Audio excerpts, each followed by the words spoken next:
Bien aimé qu'elle gagne.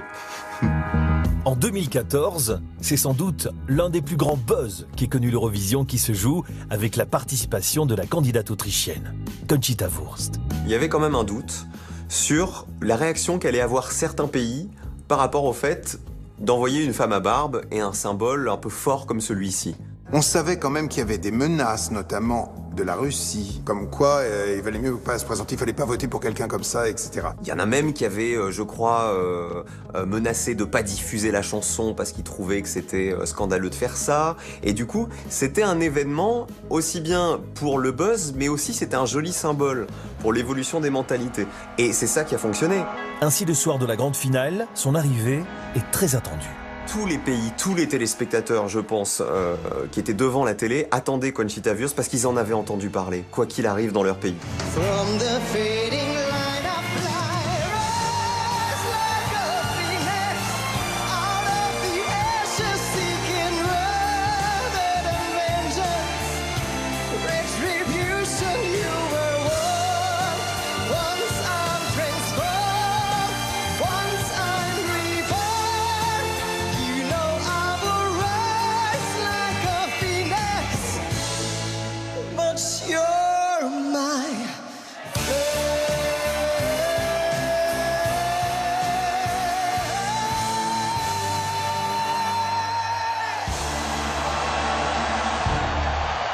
Le petit doute qu'on avait sur certains pays qui pouvaient être choqués par le fait que ce soit une femme à barbe et qui risquaient de pas voter pour elle, très vite on s'est dit que ça allait passer. Elle avait la voix sublissime qui fait qu'elle a convaincu tout le monde.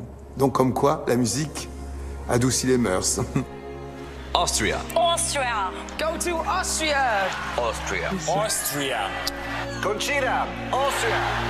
Et au fur et à mesure du décompte, on la voyait se tenir le ventre, être mais vraiment mais pliée en deux et pleurer, enfin voilà, être complètement liquéfiée. Génial, voilà, c'est Cathy à Vienne. C'est la nouvelle mode en Autriche. Conchita, moi. Austria is in the lead. Et voilà, il n'est plus possible maintenant qu'un autre pays rattrape l'Autriche. C'est Conchita Wurst qui remporte l'Eurovision. Quoi qu'il se passe. Bravo à Conchita, c'est un beau message de tolérance pour l'Europe entière. Et c'était touchant parce que c'est un vrai combat que mène ce garçon qui est caché derrière Conchita Wurst. C'est quelqu'un qui a subi des brimades, qui s'est pris des tonnes de mauvaises choses dans la tête sur les réseaux sociaux, etc. Et ce jour-là, il avait sa victoire.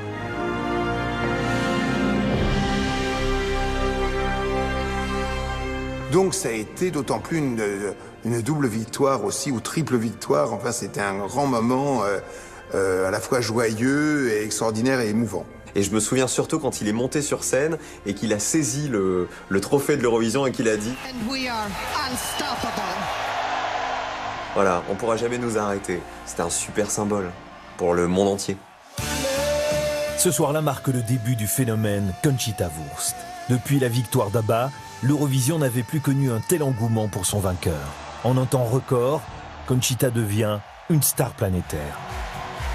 Demandée à travers le monde, elle devient le symbole de la cause homosexuelle.